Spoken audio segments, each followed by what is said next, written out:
এরে যুবক, নবী চিনলা না? কত বড় নবী উম্মত তুমি হয়েছো, নিজেরে নিজে চিনলা না? যেই চাঁদের পাওয়ারের সাগরে জোয়ার বাটা হয়, এই সাগর, এই চাঁদ নিজেও তার শক্তি জানে না। আমি আপনি আজকে আমাদের দাম জানি না, এজন্যই বলেছি কপাল পাইছিলাম ভালো, কিন্তু সব কপালে সবার সয় না। একজন পয়গম্বর, বনি ইসরাইলের একজন পয়গম্বর, ইনি আল্লাহর কাছে আবদার করে, আল্লাহ ওই উম্মতের সুসংবাদ সকল নবী শুনল, আমিও শুনলাম। সব নবী উম্মত হওয়ার দরখাস্ত করলো, নবুয়তি চাইল না, ওই নবীর উম্মত হতে চাইল, আখির নবীর উম্মত হতে চাইল। কারো দোয়া তুমি কবুল করলে না। আল্লাহ, আমারও তো মন চায় ওই নবীর উম্মত হওয়ার দরখাস্ত করি, কিন্তু জানি তুমি কবুল করবা না। কারোটাই করো নাই, আমারটাও তুমি করবা না। এজন্য আমি এইভাবে দোয়া চাইব না, আমি তোমার কাছে যে দরখাস্তটা করব গো মালিক, সেই দরখাস্তটা হলো আমার মরণের পর আমার লাশটাকে তুমি সংরক্ষিত রাখবা, মাহফুজ করে রাখবা, নিরাপদ এক জায়গায় তুমি রাখবা। আর ওই নবীর কোন এক উম্মতের হাতে আমার কাফন দাফন জানাজা পড়ায়া দিবা। আরো জোরে কন্যা সুবহানাল্লাহ। দানিয়াল আলাইহিস সালামের লাশটারে আল্লাহ পাক ইরাকের রাজমহলে আল্লাহ পাক রেখে দিলেন, সংরক্ষিত রেখে দিলেন। তারপরে ভাইয়েরা বন্ধুরা, নবী চলে গেলেন, নবী ভবিষ্যৎবাণী করে গেলেন। আল্লাহর নবী ভবিষ্যৎবাণী করলেন, আমার একজন সাহাবীর হাতে ওই দানিয়াল পয়গম্বরের লাশটা দাফন কাফন হবে। যখন ইরাক বিজয় হবে, ইরাকের রাজ দরবারে দানিয়াল পয়গম্বরের লাশটা আমার একজন সাহাবী পাইব। আবু বকর সিদ্দিকের জমানা গেল, উমরের খেলাফত চলল, আবু মুসা আশআরী রাদিয়াল্লাহু তাআলা আনহুর নেতৃত্বে ইরাক জয় হলো। আবু মুসা আশআরী বলেন, আমি সবার আগেই রাজ দরবারে ঢুকছি নবীর ভবিষ্যৎবাণী মাথায় রাইখা। আমার নবী বলেছেন ইরাকের রাজ দরবারে দানিয়াল পয়গম্বরের লাশ পাওয়া যাবে। খুঁজতে শুরু করলাম, ভিতরে ঢুকলাম, অনেক গভীর একটা রুম। এই রুমের ভিতরে ঢুইকা দেখি একটা কফিন। এই কফিনের কাছে একজন বৃদ্ধ মানুষ বসা। ওই বৃদ্ধ মানুষটা যেন পাহারা দিতেছে। চুল তার সাদা, ভ্রুটা পর্যন্ত সাদা। আমি যে জিজ্ঞেস করলাম এই তাবুতটা কার? লিমানিত তাবুত, এই কফিন কার? ওই পুরা মানুষটাই কই, ইনি আল্লাহর পয়গম্বর দানিয়াল। আল্লাহু আকবার, জোরে কও, আরো জোরে কও, আল্লাহু আকবার। আবু মুসা আশআরী রাদিয়াল্লাহু তাআলা আনহু বলেন, আমি আমার জীবনে এত খুশি হই নাই ওই দিন দানিয়ালের লাশটা দেখে আমি যত খুশি হইছি। একজন পয়গম্বরের লাশ দেখার পর আমি যেই পরিমাণ খুশি হয়েছি, এত খুশি আমি জীবনে আর কোনোদিন হই নাই। আমি নিজের হাতে আল্লাহর পয়গম্বরের কাফন দাফন সহ সব করলাম। জানাজা হলো, কাফন হলো, দাফন হলো। আর আমি তো নিজেকে সৌভাগ্য মনে করি, আমি একমাত্র ব্যক্তি যে দুইজন পয়গম্বরকে নিজের চোখে দেখছি। একজন হলেন আমার নবী, রহমতের নবী, সকল নবীর নবী। আর একজন হলেন বনি ইসরাইলের পয়গম্বর, যার নাম হলো দানিয়াল। আল্লাহু আকবার। ঐতিহ্যবাহী উত্তর বামকান্দি তাফসীর কমিটির উদ্যোগে আয়োজিত তাফসীরুল কুরআন মহাসম্মেলনের সম্মানিত সদরে ইজলাস আলহাজ মোহাম্মদ নূর মিয়া সাহেব, সহসভাপতিবৃন্দ, উপস্থিত জাতির বিবেক, জাতির কর্ণধার, এ জাতির সূর্য সন্তান, মঞ্চে আসীন উলামায়ে কেরাম, অত্র এলাকার মুরব্বিয়ানে আজম, কলিজার টুকরো যুবক, পর্দার আড়ালে পর্দানিশীন মা ও বোনেরা, ইতিমধ্যে আপনারা আমার আলোচ্য বিষয় শুনেছেন। সূরা কাউসার অবলম্বনে আমার আপনার নবীর শান মান। পবিত্র কুরআনুল কারীমের সবচেয়ে ছোট্ট সূরা, 30 নম্বর পারার একখান সূরা সূরাতুল কাউসার। নামটা আমরা সবাই জানি না কম বেশি। এই সূরাখানা আল্লাহ পাক রব্বুল আলামিন শুধুমাত্র আমার আপনার নবীর শান মান নিয়ে নাজিল করেছেন। আরেকটা সূরা আছে, এই সূরাটাও ছোট। ওই সূরাটার মধ্যে আল্লাহ শুধু তার নিজের শান মান নিয়ে নাজিল করছেন। একটা সূরা হইল নবীর শানে, শুধু নবীর শান, আর কোনো বাড়তি কথা নাই, অন্য কোনো বিষয়ই নাই, শুধু নবীর শান, নবীর মান, নবীর কথা। এই সূরার নাম সূরাতুল কাউসার। আর শুধু আল্লাহর কথা, শুধু আল্লাহর শান, আল্লাহর মান, আল্লাহর পরিচয়। এই সূরার নাম হলো সূরাতুল ইখলাস। নাম জানি আমরা সহজে বোঝার লাগে কই কুল হুয়াল্লাহ সূরা, ঠিক না? আমরা কুল হুয়াল্লাহ সূরাই বালা, আপনার কথাও ঠিক যে হুজুর আমরা কুল হুয়াল্লাহ সূরাই বালা। যে কুল হুয়াল্লাহ সূরা যে আমরা চিনি, এই সূরাখানা আল্লাহ শুধুমাত্র তার মান শান নিয়া নাজিল করছেন। আর সূরা কাউসার, ইন্না আতাইনাকাল কাউসার, এই সূরা শুধুমাত্র আল্লাহ তার হাবিবের শান মান নিয়া নাজিল করছেন। নবীজির শান মানের আলোচনা তো বিভিন্ন সূরার মধ্যে আছে, ভরপুর কোরআনে, কিন্তু একক সূরা, শুধু একটা সূরার পুরাটাই নবীর শান, নবীর মান। এই সূরার নাম হইল ইন্না আতাইনাকাল কাউসার। বুঝে আসছে ভাই?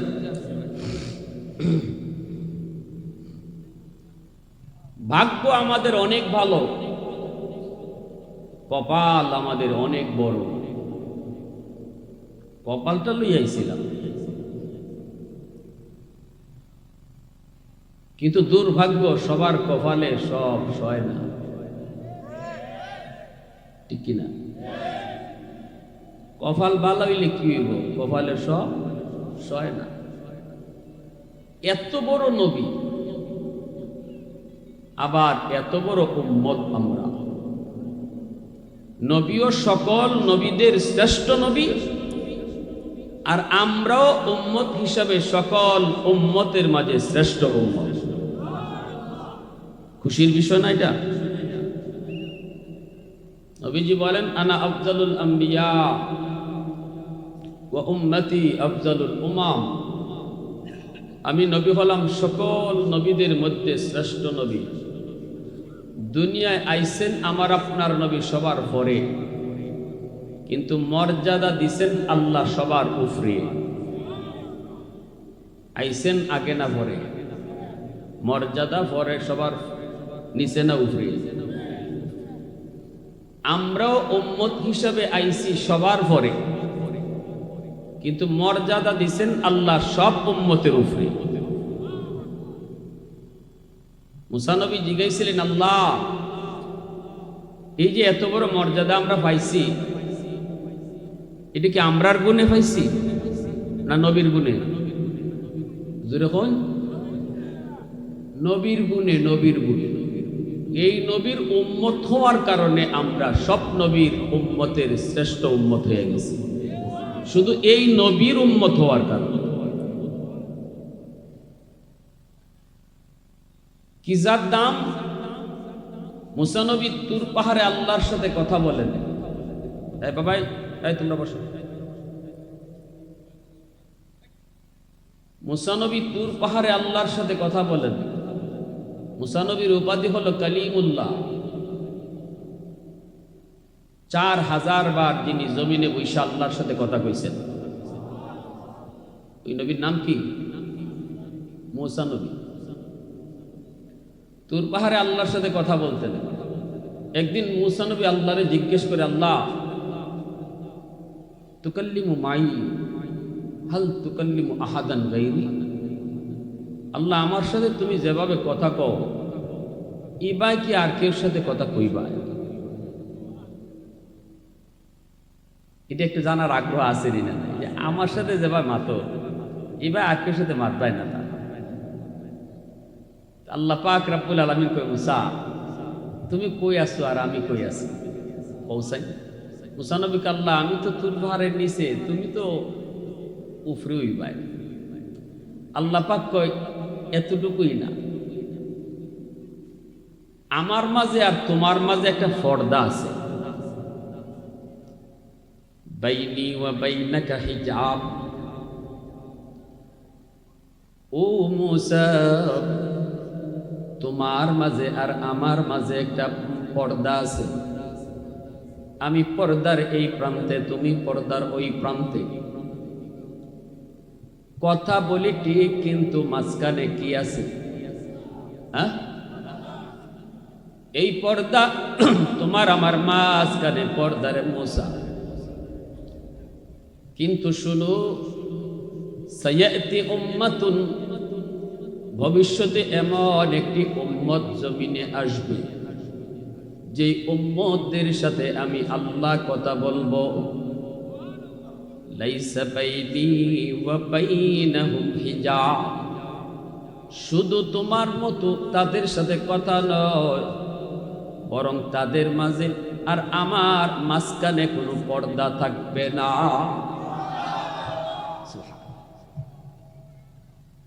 মুসা নবী বলে মালিক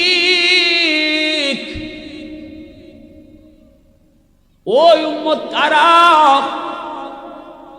আল্লাহ পাক বলে উম্মতে মুহাম্মদ, উম্মতে আহমদ, এরা আমার বন্ধুর উম্মত, উম্মতে মুহাম্মদ। মুসা নবী কয় মালিক কেমনে তারা কথা বলবে? আমি তো তুর পাহাড়ে আইসা কথা বলি, ওরা কেমন করে তোমার সাথে কথা বলবে একটু শুনাইবানি। আল্লাহ পাক রব্বুল আলামিন কয় তাহলে শোনো, ওরা যখন নামাজে দাঁড়াবে তখনই তারা আমার সাথে কথা বলবে। এজন্যই তো আল্লাহ পাক তার হাবিবকে জানায় দিছে, বন্ধু তুমি জানায় দাও, মুসাল্লি ইউনাজি রব্বা, মুসল্লি যখনই নামাজে দাঁড়ায় তখনই সে আল্লাহর সাথে কথা কয়। নামাজি কার সাথে কথা কয়? একটু জোরে বলেন, কার সাথে? আমরা হয়তো শুনি না, আমরা হয়তো আল্লাহর কথা শুনি না, কিন্তু নামাজে আল্লাহর সাথে নামাজে যে কথা কয়, এটা নামাজির মতো নামাজি হইলে শুনতে পায়, ঠিক কিনা? দরগার ইমাম সাহেব হযরত মাওলানা আকবর আলী সাহেব রাহিমাহুল্লাহ জমিনে নাই, কাতিয়ার সাহেব রাহিমাহুল্লাহ জমিনে নাই। কাতিয়ার মাদ্রাসায় লেখাপড়া করেছি। আল্লাহর ওলি নিজে একদিন মিম্বরে বসে বলতেছেন, বাবা শোনো, গতকাল আমি আসরের নামাজ পড়েছিলাম দরগার ইমাম সাহেবের পিছনে আমি নামাজে দাঁড়াইছি। একজন আরেকজনের কথা বলতেছে, দুজন হলেন জমিনে জিন্দা ওলি, ঠিক কিনা জোরে বলে?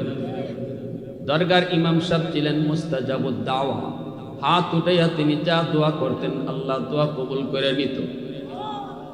কাতিয়ার সাহেব রাহিমাহুল্লাহ বলেন, বাবা আসরের নামাজ পড়লাম, আমি হুজুরের পিছনেই দাঁড়াইছি, আমি দেখতেছি হুজুরের হুজুর নামাজ পড়তেছেন, পড়াইতেছেন, রুকু থেকে সোজা হইয়া দাঁড়াইতে হয়, রুকু থেকে সোজা হইয়া দাঁড়ানো ওয়াজিব।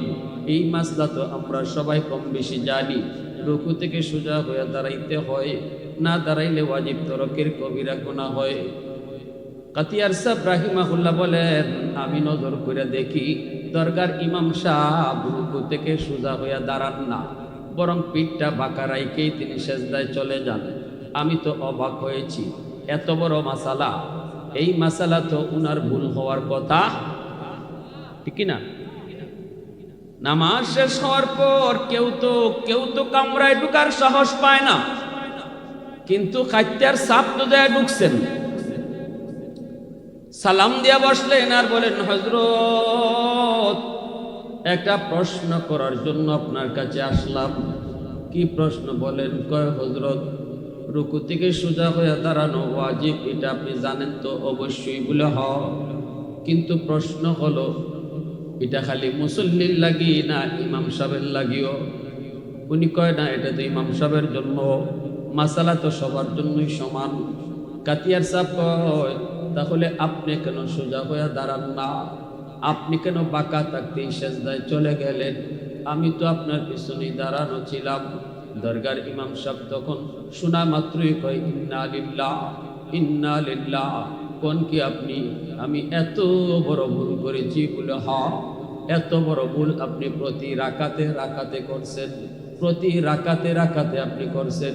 তখনই দরগার ইমাম হাত জোর করে বলতেছে, হযরত আমার মনে পড়ে না, আমি ভুলে গেছি, আমি আল্লাহর কাছে মাফ চাই, আল্লাহ তুমি আমার মাফ করো। কাতিয়ার সাহেব কয়, ভুল তো পরে, আগে কোন কি হয়েছে? কেন আপনি এমন করেন? কেন এমন করেন? কেন এমন করেন?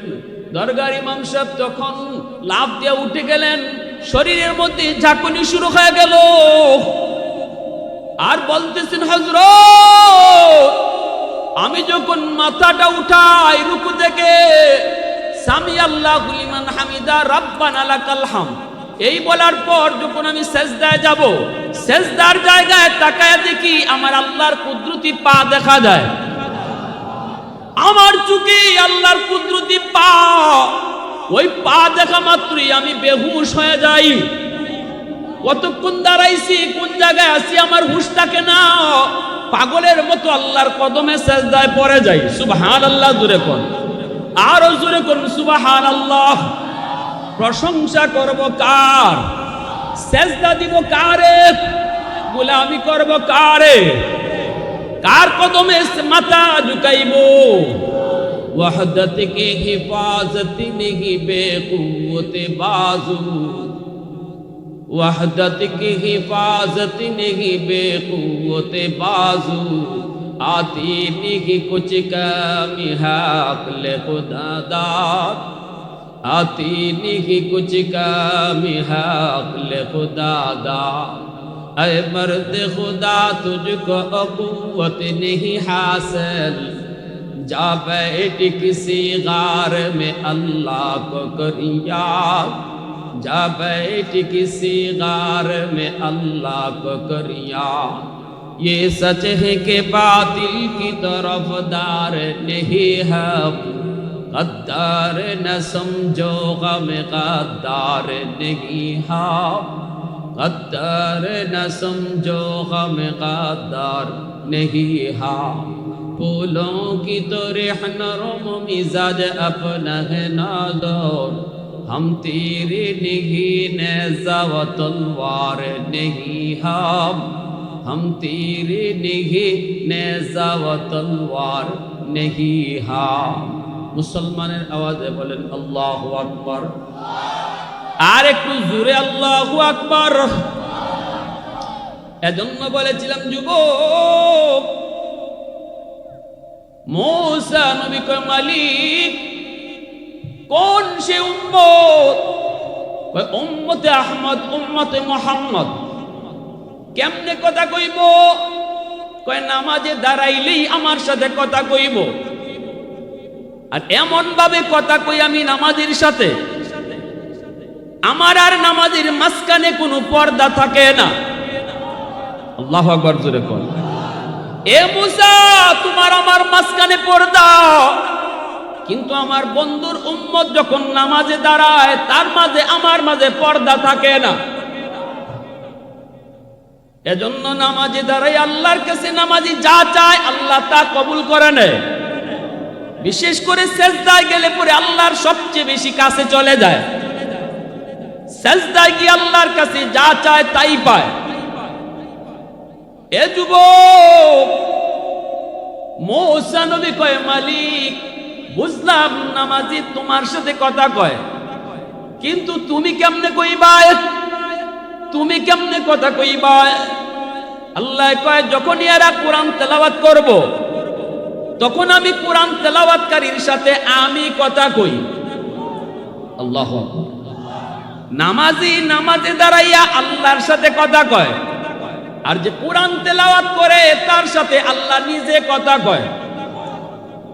আল্লাহ।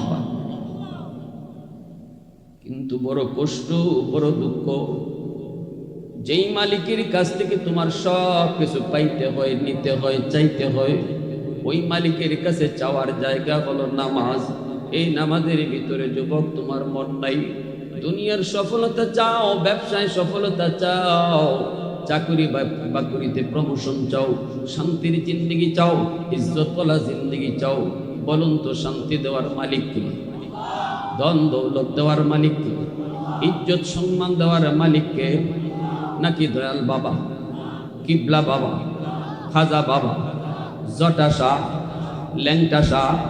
ধন দৌলত সম্পদ ইজ্জত সন্তান দেওয়ার মালিক কে?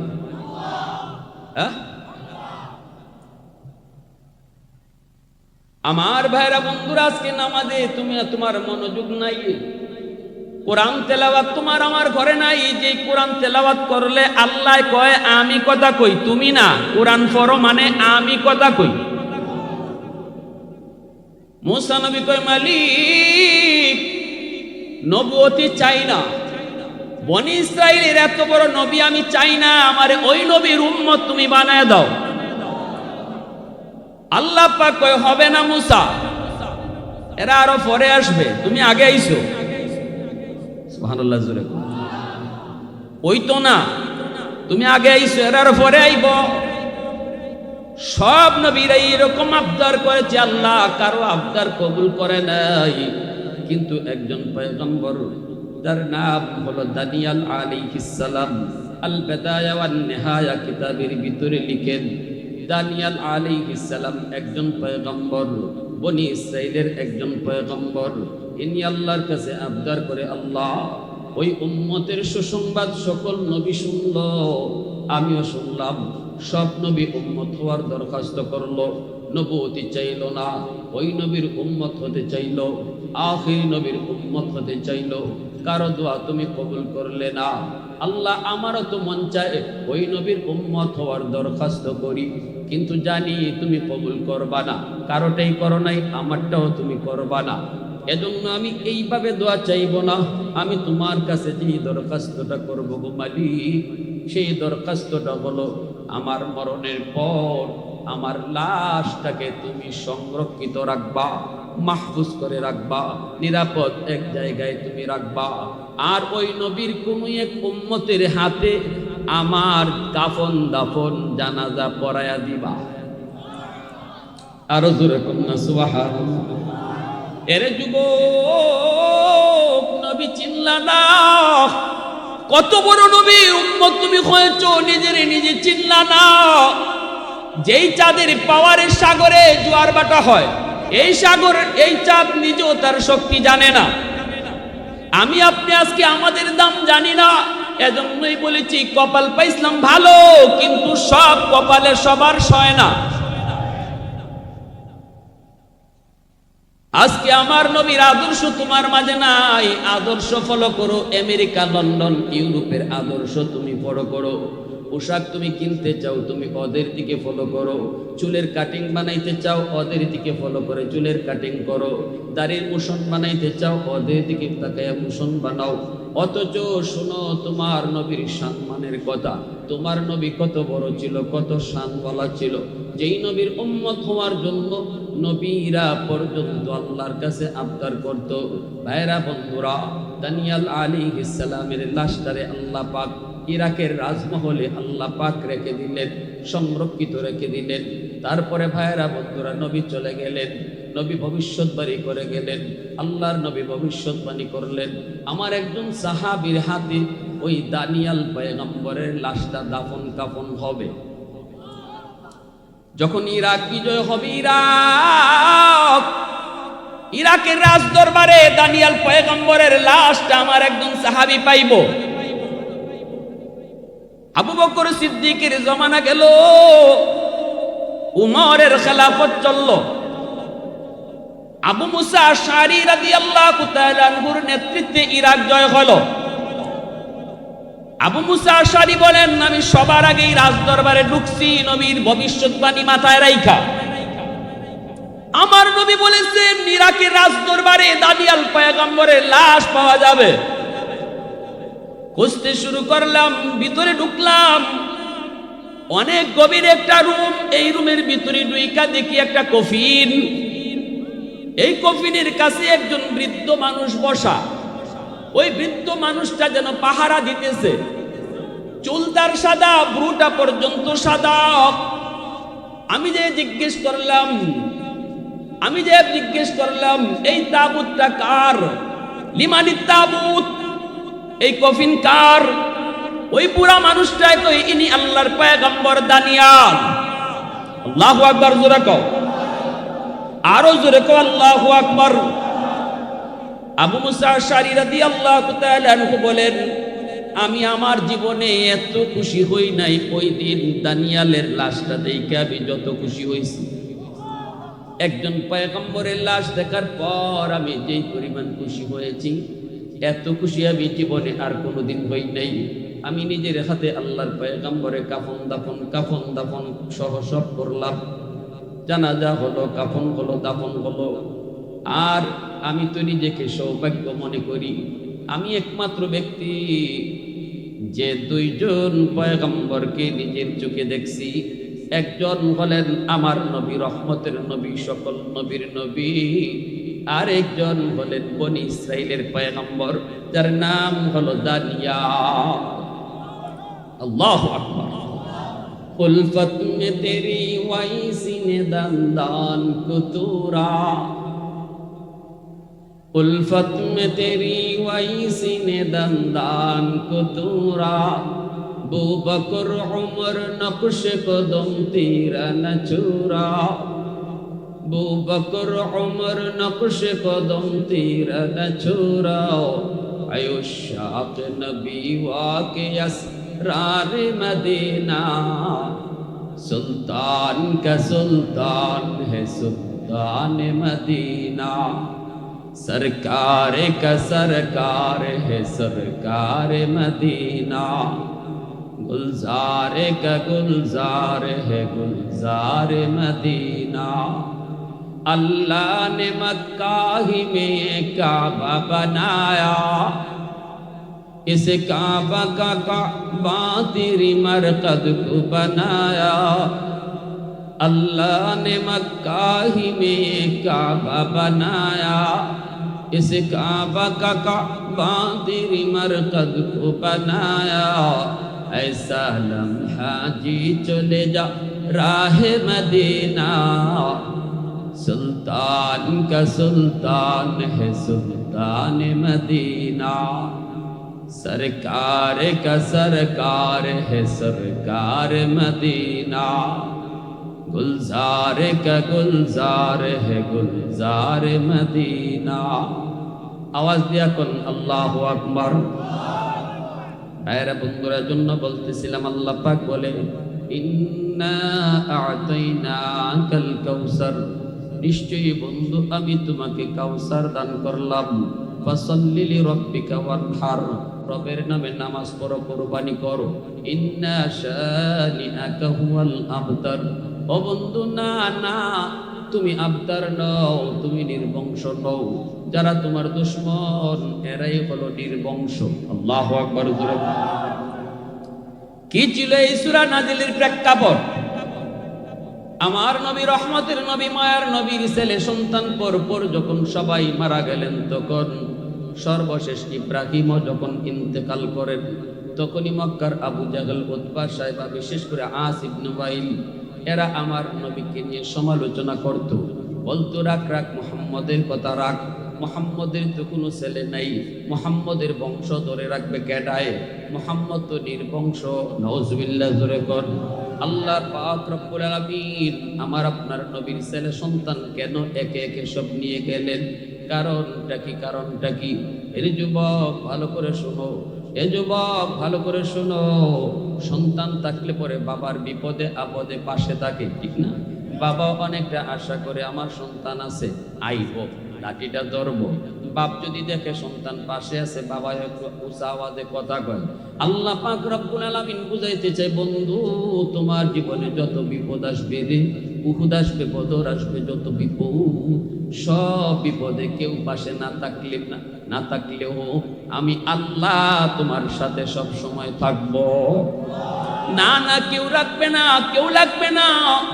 সন্তানের চিন্তা মাথায় রাখো না এ বন্ধু। না, তায়েফের জমিনে কে তোমারে বাঁচাবে? আমি আল্লাহর সাথে থাকবো। আল্লাহু আকবার।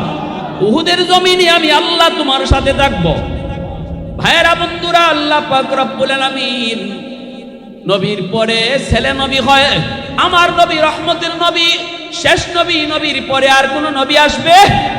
আমরা অতীতে দেখেছি অনেক নবী, নিজে নবী ছেলেও নবী। ইব্রাহিম নবী নিজে নবী, ছেলেও নবী। ওনার ছেলে নবী, ওনার ছেলেও নবী। এইভাবে অনেক নবী, নিজেও নবী, ছেলেও নবী। এই দিক দিয়ে তাদের মর্যাদা একটু বেশি। নিজে যদি চেয়ারম্যান হয়, ফুলাও যদি চেয়ারম্যান হয়, বুক ফুলায় কইব আমারে ভোট দিতে হয় না কেন? আমি চেয়ারম্যানের ফুলা চেয়ারম্যান, আমার আব্বাই চেয়ারম্যানই করে গেছে, অতএব তার মর্যাদা একটু বেশি। আমার আল্লাহ কই বন্ধু না, তোমার পরে আর আমি কাউকে নবী বানাবো না। না তোমার পরে কাউকে নবী বানাবো না। ওই যে ওদের আরব নবী সন্তান নবী। অতএব যদি তোমার ছেলে বাঁচায় রাখি, তাহলে তোমার পরে তোমার ছেলেকেও নবী বানাইতে হয়। যেহেতু এই নিয়মটা আগে ছিল, অতএব না আল্লাহ পাক রব্বুল আলামিন পরিষ্কার ভাবে ছেলে সন্তান এইভাবে নিয়ে গেলেন তো গেলেন। জন্মের আগে বাবাও নিয়ে গেলেন। প্রশ্ন হয় বাবাও কেন নিয়ে গেলেন? এখানেও হিকমত রেখেছেন আল্লামা জিয়াউল কাসিমি রাহিমাহুল্লাহ খুতবাতে কাসিমের ভিতরে তিনি পরিষ্কার লিখেছেন। আল্লাহ এই কথা বুঝাইতে চায়, বন্ধু বাপ ডাকতে পারো নাই জীবনে, কত সন্তান মুখ কইরা আব্বা কইয়া ডাক দে, মুখ কইরা আম্মা কইয়া ডাক দে। তোমারও তো জীবনে আব্বা কইয়া ডাক দেওয়ার ইচ্ছা ছিল। আমি আল্লাহ জানি সব সন্তানই আব্বাকে আব্বা কইয়া ডাক দিয়ে যে মজা পায়, পৃথিবীতে আর কোনো ডাকে এত মজা পায় না। এরপরও বন্ধু কষ্ট নিও না। কেন নিছি জানো নি? জন্মের পরে তোমার মুখ দিয়ে আব্বা ডাক আগে বের হতে আমি আল্লাহ রাজি না। জন্মের পরে তোমার মুখ দিয়ে যেন সবার আগে আল্লাহ ডাক বের হয়। একটু জোরে আওয়াজ দিয়ে আল্লাহু আকবার, আর জোরে আল্লাহু আকবার। কারণ তোমার জীবনে এমন এমন ঘটনা আসবে, যেই ঘটনায় কেউ পাশে থাকবে না, থাকবো আমি আল্লাহ। কেউ থাকবে না, আমি আল্লাহ থাকবো, আমি আল্লাহ। এই সমস্ত হিকমতের কারণে আল্লাহ জন্মের আগে বাবা নিছেন, সন্তান একে একে নিয়ে গেছেন। কিন্তু বেদিন বেঈমানের দল আমার নবীকে নিয়ে মন্দ বলে। আসিফ নেওয়াইল কয় রাখ, মুহাম্মদ তো নির্বংশ, তার তো কোনো সন্তান নাই, বংশ ধরে রাখবে কেডায়? নবীজিও মনে মনে কষ্ট পাইছেন, এই কথাটা শুনে কষ্ট পাইছেন। আল্লাহ কয় বন্ধু তোমাকে আমি আল্লাহ সন্তান নিয়ে গেলাম, কিন্তু কাউসার তোমাকে দান করলাম।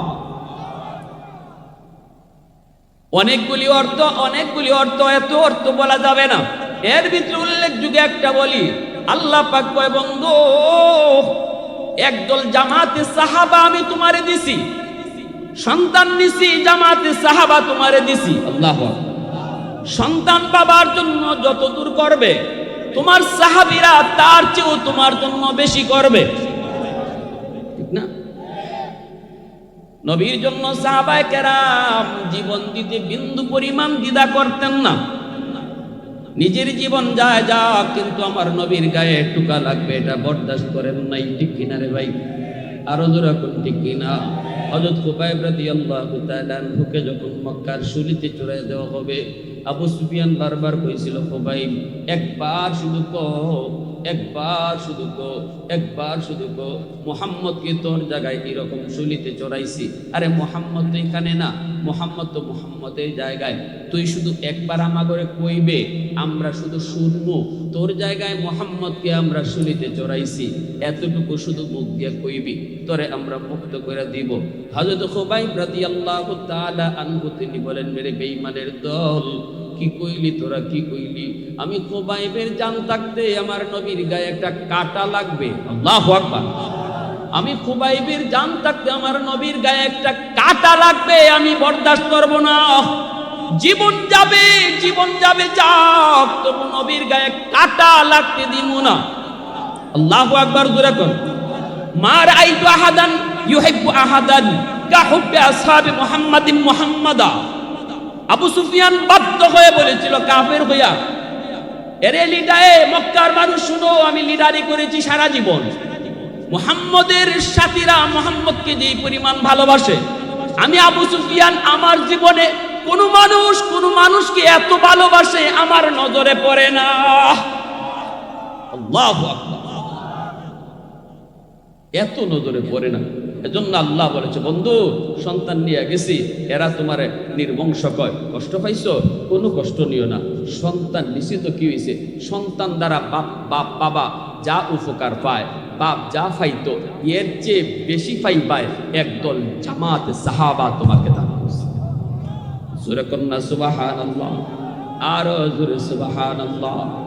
ভাইরা বন্ধুরা, জন্য বলতেছিলাম রে যুবক, আল্লাহ পাক রব্বুল আলামিন দয়ার নবী, মায়ার নবী, রহমতের নবীর আলোচনা শুধু এক জায়গায় দুই জায়গায় নয়, আল্লাহ পাক নবীর জন্মের বহু আগেই নবীর আলোচনা শুরু করেছেন, নবীর শান মানের আলোচনা শুরু করেছেন।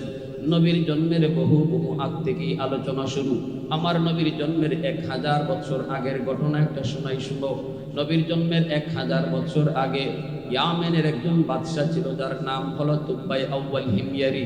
এই ঘটনাও লেখছেন বেদায়া ওয়ান নেহায়া কিতাবের ভিতরে। পাওয়ারফুল একজন বাদশাহ ছিল। সে বলতেছে, আমি মক্কা দেখব, আমাকে মক্কায় নিয়ে চলো। 400 জন তাওরাত কিতাবের আলেম, তাদের পরামর্শক্রমে বাদশাহ রওনা দিয়ে দিল, মক্কায় আসবে। সৈন্য সামন্ত নিয়ে এসে রওনা দিল, বিশাল বহর নিয়ে মক্কায় আসবে।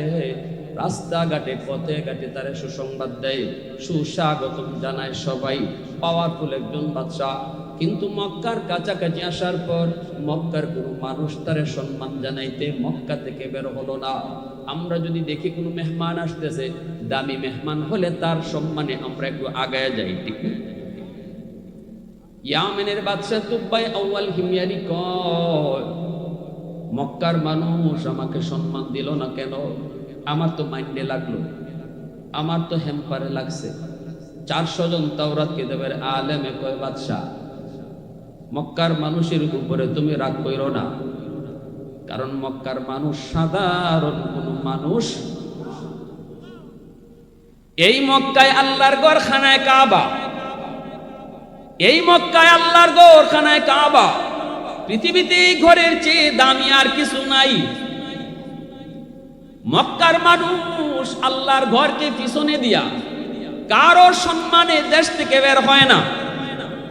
তুমি যত বড় সম্মানী হও, আল্লাহর ঘর থেকে তো তোমার দাম বেশি না। তোমার সম্মানে যদি গ্রাম থেকে বাইরেতে হয়, তাহলে আল্লাহর ঘর পিছে পড়ে, ঠিক কি না?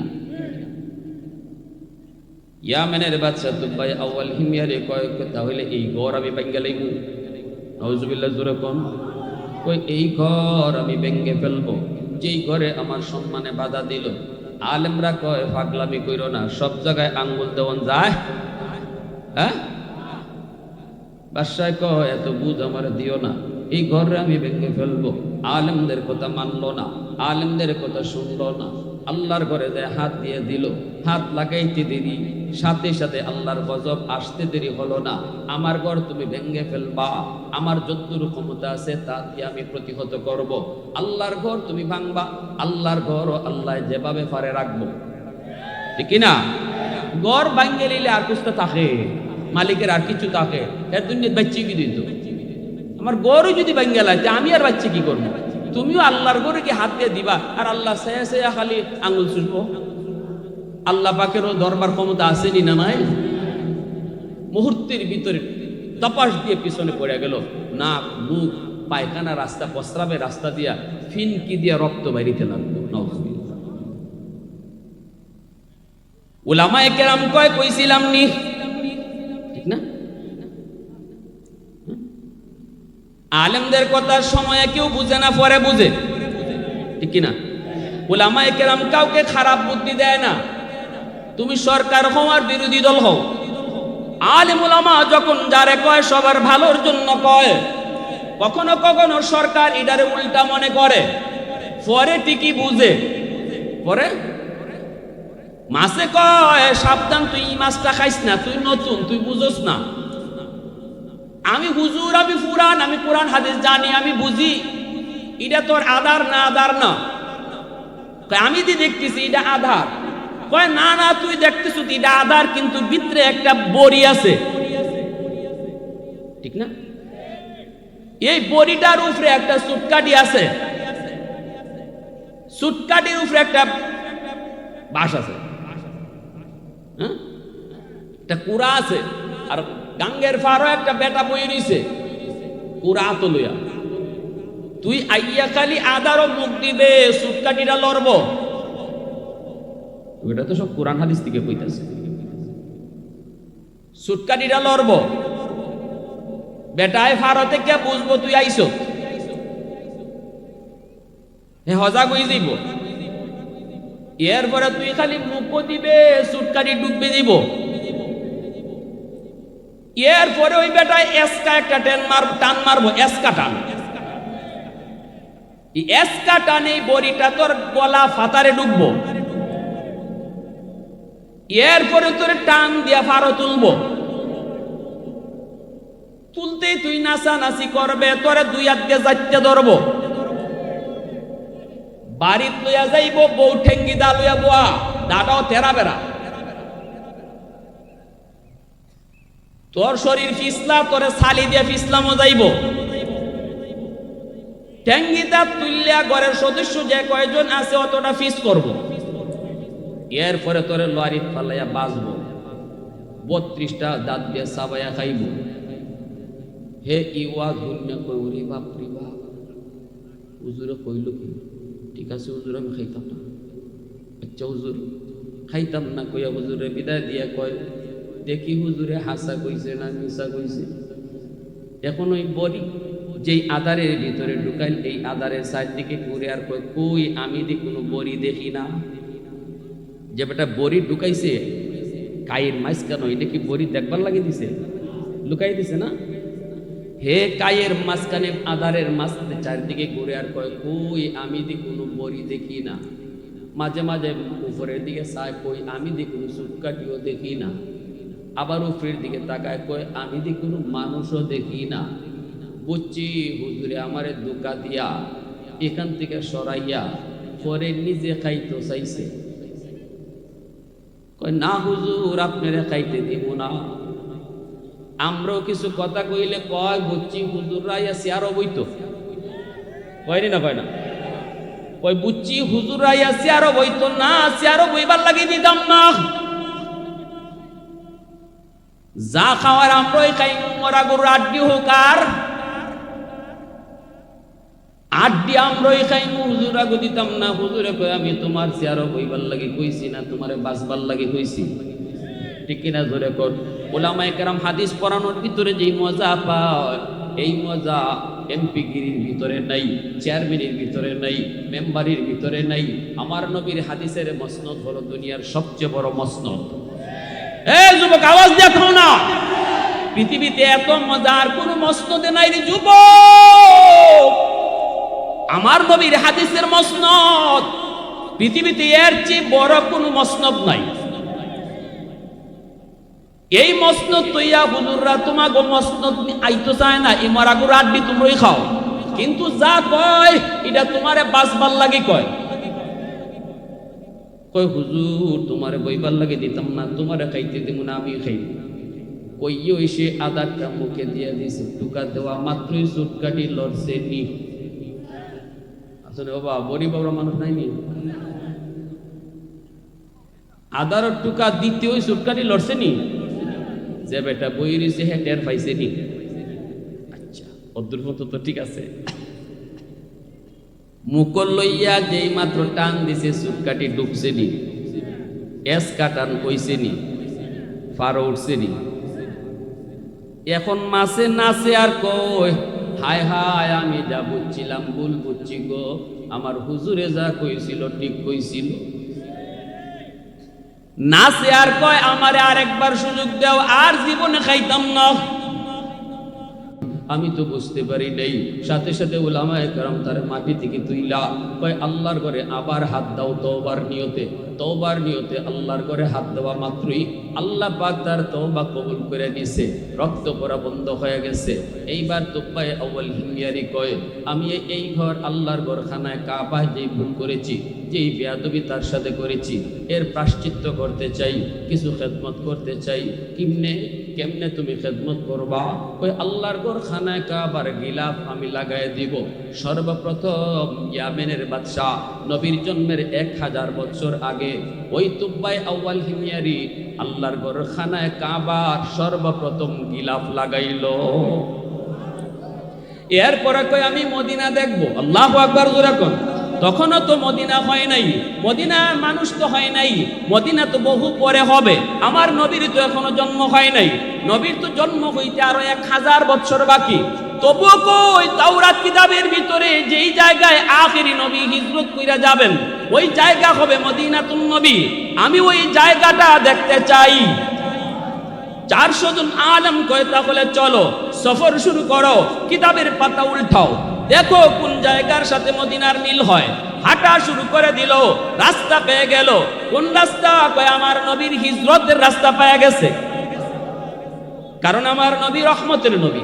এ যুবক, তুমি যেই নবীর উম্মত, ওই নবী কোন রাস্তা দিয়ে হিজরত করবে, রাস্তার কন্ডিশন কেমন হবে, রাস্তাটা কেমন হবে, সব বিবরণ আল্লাহ তাওরাত কিতাবে দিছে। শুধু নবীর বিবরণ না, নবী কোন দিক দিয়ে যাবে ওই রাস্তার বিবরণ আল্লাহ তাওরাতে দিছে। ওই রাস্তার আবহাওয়া কেমন হবে তা দিছে, কন্ডিশন কেমন হবে তা দিছে, লম্বা হবে না বাঁকা হবে তা দিছে, কত দূর গিয়া রাস্তাটা বাঁকা হবে তাও তাওরাত কিতাবে আছে। আল্লাহু আকবার। বুঝো না একটু কোন নবীর উম্মত হইছো, একটু বুঝো এই কথাগুলা। হযরত মূসা নবী তার উম্মতকে শোনায় গেছে। আল্লাহ, এমন এক নবী আসতেছেন যেই নবী কোন দিক থেকে কোন দিকে যাবে, কি করবে কি না করবে, সব বিবরণ আল্লাহ আগের আসমানি কিতাবের মধ্যে আল্লাহ দিয়ে দিছে। শুরু হয়ে গেল হাঁটা। আমার নবী রহমতের নবী, মায়ার নবীর মদিনাতুন নবী দেখার জন্য হাঁটা শুরু হয়ে গেল। যাইতে যাইতে তারা ওই এলাকায় যায় বসলো। সাথে আছে 400 জন আলেম, তাওরাত কিতাবের আলেম। মদিনার নগরীতে তারা ঢোকা মাত্রই তারা চারদিক চাইতে লাগলো। মানুষ নাই, ঘর নাই, বাড়ি নাই, কিন্তু চতুর্দিকে পাহাড়, শুধু ঢুকবার একটাই রাস্তা, সেই জায়গা হলো মদিনা। আল্লাহু আকবার। ওই জায়গায় যাওয়া মাত্রই চতুর্দিকের কন্ডিশন তারা দেখতে লাগলো।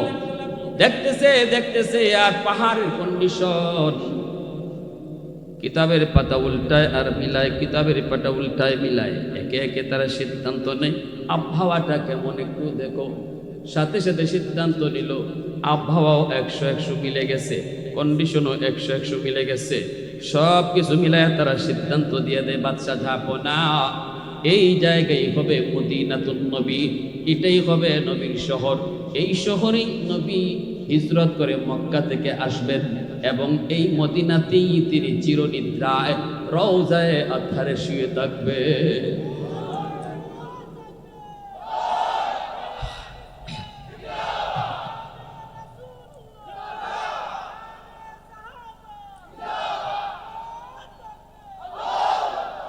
উলামায়ে কেরাম কয় বাদশা ঝাপনা,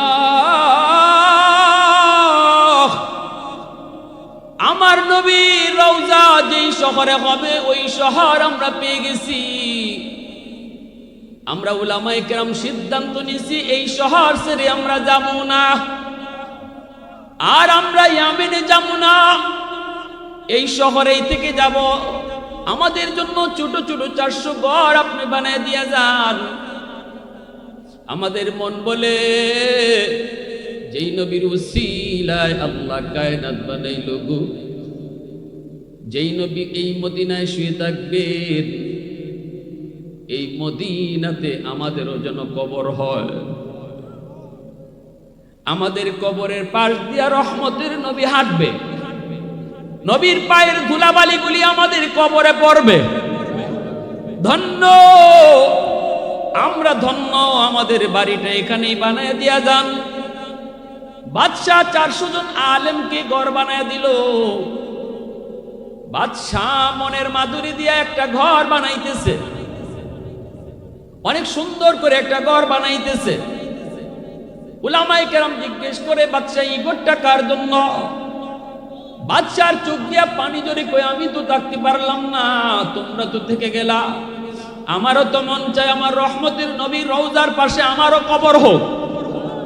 ইয়ামেনের বাদশাহী আমার মন চায় না, বাদশাহী আমার মন চায় না, রহমতের নবীর পাশে কবর হোক ধন্য, কিন্তু পারবো না, জনগণের দায় দায়িত্ব চলে যেতে হইতেছে। কিন্তু আমার নবী মক্কা থেকে মদিনায় যেদিন হিজরত করে আসবেন গো, ওই দিন তো তাওরাত কিতাবে পেয়েছি নবীর কোনো ঘর থাকবে না। কার বাড়িতে নবী উঠবো? সবাই তো নিতে চাইবো। না না, আমার মন চায় আমি নবীর জন্য একটা ঘর এখানে বানায়া যাব। এটা হবে আমার নবীর ঘর, এটা হবে রহমতের নবীর ঘর, শেষ নবীর ঘর, এটা হবে শ্রেষ্ঠ নবীর ঘর। जो नबियों का नबी हो, जो रसूलों का रसूल हो, যিনি হবেন সকল নবীদের নবী, যিনি হবেন সকল রাসূলদের রাসূল। এই ঘরটা এত সুন্দর মনের মাধুরী দিয়া বাদশা বানায়, দামি দামি পাথর দিয়েও বাদশা ঘরটা বানায় দিল। এরপরে বাদশা ঘরটার মধ্যে তালা লাগাই দিল, চাবিটা আমির সাহেবের হাতে দিয়ে দিল, হাতে একটা চিঠিও দিয়ে দিল, আর বলল, আমির সাহেব চিঠিটা আমানত হিসাবে দিলাম, এই চিঠিটা তুমি মৃত্যুর আগে তোমার সন্তানের কাছে দিয়ে যাবা। চিঠি আর চাবি, এই চাবিটা পরম্পরায় পরম্পরায় তোমার বংশের শেষ মানুষটা যেদিন নবী মক্কা থেকে মদিনা হিজরত করে আসবেন, সেদিন যেন নবীর হাতে এই আমানত পৌঁছায় দেয়। अल्लाह अल्लाह। तकबीर में कलमा में नमाजों में अज़ा में, तकबीर में कलमा में नमाजों में अज़ा में, है नाम इलाही से मिला नाम मोहम्मद, है नाम इलाही से मिला नाम मोहम्मद।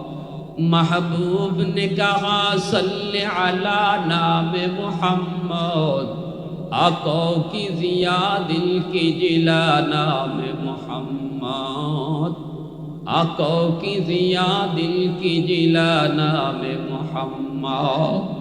मोहब्बतेर आवाज को अल्लाहु अकबर, আরো জোরে আল্লাহু আকবার। ভাইরা বন্ধুরা, জন্ম শুনে যুবক, এই কথা বললাম আমি সাহেবের কাছে চিঠি আর চাবি আমানত দিয়া ইয়ামেনের বাদশা তুব্বাই আউয়াল হিময়ারি, অনেক পাওয়ারফুল একজন বাদশা, সাথে ছিল আরো হাজারো হাজারো সৈন্য সামন্ত, তাদেরকে নিয়ে সে ইয়ামেন চলে আসলো। ভাইরা বন্ধুরা, এই দিকে দিন যায় রাত যায়, 400 জন আলেম মদিনাতেই তাদের কবর হয়। আমার নবী রহমতের নবী 1000 বছর পরে দুনিয়াতে আগমন করলেন। নবীজি মক্কায় জন্ম নিলেন, নবীজি মক্কায় জন্ম নিলেন। 40 বছর পর্যন্ত আল্লাহ তার হাবিবকে মক্কার মানুষের মাঝে রাখলেন, যেন প্রতিটা মানুষ আমার নবীকে চিনে জানে কেমন মানুষ তিনি। আল্লাহু আকবার জোরে বলেন। নবুয়তি 40 বছরে পাইছেন, কিন্তু 40 বছর নবী তাদের সাথেই চলছেন। লাকাদ মান্নাল্লাহু আলাল মুমিনিন ইয বা'সা ফীহিম রাসূলা। আল্লাহু আকবার।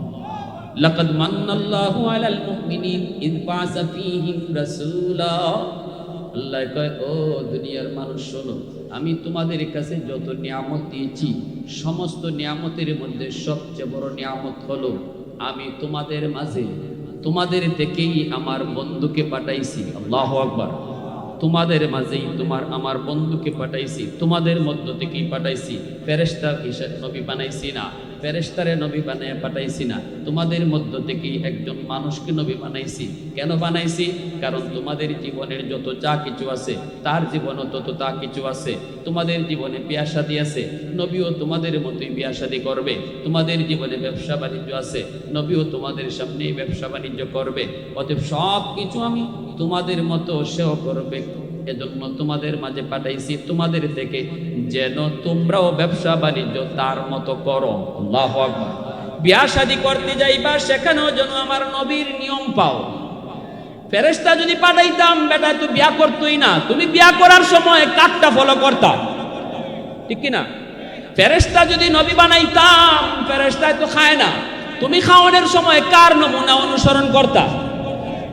কি ভাই, চাকরি করবা তুমি, তুমি যদি নবী যদি ফেরেশতা পাঠাইতাম, মানুষের ভিতর থেকে নবী যদি না পাঠাইতাম, চাকরি করতে গেলে ফেরেশতায় তো চাকরি লাগে না, তুমি চাকরির নমুনা কার থেকে নিতা? তুমি একজন বাবা, আদর্শ বাবা হতে চাও, বাবা হওয়া সহজ, আদর্শ বাবা হওয়া কঠিন, মা হওয়া সহজ, আদর্শ মা হওয়া কঠিন। তুমি যদি আদর্শ বাবা হতে চাও, কাকে ফলো করবা? আমার বন্ধুকে ফলো করো, আমার বন্ধু হলো ফাতেমার বাবা। দেখো বাবা হিসাবে কি আদর্শ রাখছে, ঠিক কিনা? হ্যাঁ, তুমি যদি একজন স্বামী হও, স্বামী হিসাবে বউর সাথে কেমনে চলবা? ফেরেশতা যদি পাঠাইতাম, ইনি তো বিয়া করতই না, ফায়দা করতে গা। স্বামী হিসাবে আদর্শ খুঁজো, দেখবা আমার বন্ধু 9 জন বিবি রাখছে, দেখো আয়েশার সাথে নবী কেমন ব্যবহার করে, তুমিও তোমার বউয়ের সাথে এমন ব্যবহার করো। আল্লাহু আকবার জোরে। এজন্যই আল্লাহ কইছে লাকাদ মান্নাল্লাহু আলাল মুমিনিন ইয বাসা ফীহিম রাসূলা। এরে যুবক, এজন্য দিলটা নরম করে কথাগুলি একটু বোঝার চেষ্টা করো। কিয়ামতের ময়দানে ওই নবীর সামনে কেমনে মুখ দেখাইবা, কেমন করে ওই নবীর সামনে মুখ দেখাইবা রে যুবক? তোমার আচরণ, তোমার চলা, তোমার ফেরা। এ যুবক, আমার নবী রহমতের নবী মক্কা থেকে মদিনায় হিজরত করলেন, কুবা এলাকায় নবী অবস্থান করলেন। মদিনায় এখনো ঢুকবেন না, কুবা। মদিনার পাশে একটা এলাকার নাম হলো কুবা। ওই কুবা এলাকায় নবীর নানার বাড়ি, ওই জায়গায় নবী অবস্থান করলেন। প্রথম একটা মসজিদ বানাইলেন, মসজিদের নাম মসজিদে কুবা। আর নবী ঘোষণা দিলেন, এই মসজিদে কেউ যদি 2 রাকাত নামাজ পড়ে, আল্লাহ তারে কবুল উমরার সওয়াব দান করবে। এজন্য হাজী সাহেবরা কুবা মসজিদে 2 রাকাত নামাজ পড়ে, ঠিক না? আমার নবী মসজিদে কুবায়, নবী কুবা এলাকায় মদিনার মানুষ নবীকে সুস্বাগতম জানানোর জন্য রওনা দিয়ে দিল। সবাই দলে দলে যাইতেছে, নবীকে সুস্বাগতম জানায়া মদিনায় ঢুকাবে, নবীকে সুস্বাগতম জানায় মদিনায় ঢুকাবে। অনেকে অনেক কিছু মনে নিয়ে যাইতেছে, আমার নবী মদিনায় ঢুকবেন, কই থাকবেন, কার বাড়িতে থাকবেন? একজনে মনে মনে কয়, আমার তো আছে 5টা বাড়ি, আমি নবীরে দিয়ে দিব 4টা বাড়ি, আমি থাকবো 1টা বাড়ি। আরেকজনে কয়, আমার আছে 2টা, আমি 1টা দিয়ে দিব, তবুও নবীরে আমার বাড়িতে থাকতে দিব। আরেকজনে কয়, আমার 2টা ঘর আছে, 1টা ঘর নবীরে দিয়ে দিব। এইভাবে প্রত্যেকেই মনের ভিতরে নবীকে ঘর দিবে, বাড়ি দিবে। এই রকম কল্পনা জল্পনা নিয়ে, মনের ভিতরে আগ্রহ নিয়ে কুবার দিকে যায়। মদিনার মানুষের অন্তরে আজকে ঈদের আনন্দ, কারণ রহমতের নবী মদিনায় আইছে। আল্লাহু আকবার। মক্কার মানুষ নবীরে চিনল না, চিনল মদিনার মানুষ। এই যুবক, আওয়াজ দাও না, ঠিক কিনা? এজন্য মক্কার চেয়ে মদিনার দাম বেশি, মক্কার মানুষের চেয়ে মদিনার মানুষের দাম বেশি। মক্কার মানুষ স্বাভাবিকভাবে একটু গরম, মদিনার মানুষ স্বাভাবিকভাবে একটু নরম। সারা বাংলাদেশের ভিতরে সিলেটের মানুষ স্বাভাবিকভাবে একটু নরম। এটা আমার কথা না, কুতুবুল আলম শাইখুল ইসলাম হুসাইন আহমদ মাদানী রহমাতুল্লাহি আলাইহি, তিনি রমজান সিলেটের মাটিতে কাটাইতেন। কুতুবুল আলম শাইখুল ইসলাম শাইখুল আরবি ওয়াল আজম, আল্লাহর ওলি বলতেন, আমি মদিনায় জীবন কাটাইছি, নবী রওজার পাশে 18 বছর হাদিস পড়াইছি। আমি বলতেছি সিলেটের মাটির সাথে মদিনার মাটির মিল পাওয়া যায়। ইনি বলতেন, সিলেটের মানুষের সাথে মদিনার মানুষের মিল পাওয়া যায়। আল্লাহু আকবার, জোরে আওয়াজ দিয়ে আল্লাহু আকবার, আর জোরে আল্লাহু আকবার। ভাইরা বন্ধুরা, ওইদিকে আমির সাহেবের হাতে যে চিঠি আর চাবি ছিল, এই চিঠি আর চাবি পরম্পরায় হাত বদল হতে হতে তার বংশের সর্বশেষ যেই মানুষটার কাছে চিঠি আর চাবি এসে বসলো, ইনি আর কেউ নন, ইনি হলেন আবু আইয়ুব আনসারী রাদিয়াল্লাহু তাআলা আনহু। আল্লাহু আকবার। মদিনার আনসার সাহাবী হযরত আবু আইয়ুব আনসারী রাদিয়াল্লাহু তাআলা আনহু, ওনার হাতে চিঠি আর চাবি আইসা শেষমেশ হচ্ছে যখন নবী মদিনায় হিজরত করে আইছেন। ইনিও তার বাপের কাছ থেকে এইভাবেই পাইছেন। বাবাই কইছে, বাবা চিঠি আর চাবিটা রাখো, যেদিন রহমতের নবী মক্কা থেকে মদিনায় হিজরত করে আসবেন এই চিঠি আর চাবি আমানত নবীর হাতে পৌঁছায়া দিও। আমার ভাইরা, বন্ধুরা, যুবক, আমার নবীর একটা আমানত আল্লাহ 1000 বছর আগ থেকে কেমন সংরক্ষণ করছে। রহমতের নবীকে আগায় আনার জন্য মদিনার মানুষ যায়, আর এইদিকে আবু আইয়ুব আনসারী ইনি তো যায় না, ইনি তো কুবার দিকে যায় না, বরং ওই ঘরটা যেই ঘরের চাবি তার হাতে, এই ঘরখানা আবু আইয়ুব আনসারী মনের মাধুরী দিয়া ঘরটা মুছতেছে, চোখের পানি দিয়া ঘরটা মুছতেছে আর কাঁদতেছে, মালিক আজকে ঘরের মালিক তার চাবি নিজের হাতে পাইব। যেই চাবি তুমি 1000 বছর আগ থেকে সংরক্ষণ করে রাখছো, আজকে তোমার হাবিবের হাতে এই চাবি তুমি পৌঁছাইবা। ঘরটা মুছতেছেন মনের মাধুরী দিয়া। মানুষেরা কয়, আবু আইয়ুব সবাই কুবায় যায়, তুমি কি যাবা না? আবু আইয়ুব কয়, তোমরা যাও, চোখের পানি মুছে আর কয়, যাও, আমার কাছে নবীর একটা চিঠি আর চাবি আমানত আছে গো। আমার মন বলে এই আমানত নেওয়ার জন্য নবী আমার খুঁজে এই পর্যন্ত আসবে, কারণ এই চিঠি আর চাবির কথা আমার আল্লাহ নবীকে অবশ্যই জানিয়ে দিছি। চিঠি আর চাবি নিতে নবী নিজেই চলে আসবেন। এইদিকে মদিনার মানুষ তারা তো কিছু বুঝে না, তারা রওনা দিয়ে দিল। কের চিঠি কের চাবি সে সবাই তো বোঝার কথাও না, সবাই তো চলে গেল, কোবায় গেল, যায় বলতেছে, ইয়া রাসূলুল্লাহ, ওগো নবীজি আসেন, আপনি আমার বাড়িতে আসেন, ওগো নবীজি আপনি আমার বাড়িতে আসেন, ওগো নবীজি আপনি আমার বাড়িতে আসেন। দয়ার নবী, দয়ার নবী বলতেছেন, ও আল্লাহ, মদিনার মানুষের অন্তরে কত আগ্রহ, আমার নিজের মানুষগুলো আমারে চিনল না, মারলো, বাড়ি থেকে বের করে দিল, আমাকে নিজের গ্রামে থাকতে দিল না। পৃথিবীতে কোনো মানুষ নিজের গ্রাম ছাড়তে চায় না, কেউ তার গ্রাম ছাড়তে চায় না, রাস্তা থাকুক আর না থাকুক, ঘর ভাঙ্গা হোক আর যাই হোক, গ্রামের মায়া, মায়া, এই মায়া কেউ ভুলতে পারে না। এজন্যই তো আমার নবী হিজরতের রাতে নবীজি মক্কার দিকে চায় চায় চোখের পানি ঝরে ঝরে দাড়ি বেয়ে বেয়ে নবীর পানি পড়তেছিল আর কাঁদতেছিলেন আর বলতেছিলেন, এরে মক্কা নগরী, আমি তোমার মাঝে জন্ম নিয়েছি, তোমার মাঝে বড় হয়েছি, তোমার প্রতিটা বালির প্রতি আমার মহব্বত, তোমার মাঝে আমার আল্লাহর ঘরখানায় কাবা, যেই ঘর ঘুম থেকে উঠার পর চোখে না দেখলে ভাত হজম হইতো না। আজকে ওই মক্কা ছেড়ে চলে যেতে হয় আমার স্বজাতি মানুষের কারণে, আমার স্বজাতি মানুষের কারণে, আমার স্বজাতি মানুষগুলার কারণে আমি পারি না, আমার চলে যেতে হয়। আমি গেলাম। মায়ার নবী, দয়ার নবী বলতেছে, যদি এরা আমার সাথে দুশ্মনী না করতো আমি তোমাকে কোনোদিন ছেড়ে যেতাম না, কোনোদিন আমি তোমাকে ছেড়ে যেতাম না। সাথে সাথে আল্লাহ পাকের আর সইল না, আল্লাহ পাক রব্বুল আলামিন কষ্ট পেয়ে গেল, কারণ আমার নবীর চোখের পানি আল্লাহ নিজেও বরদাস্ত করতে পারে না।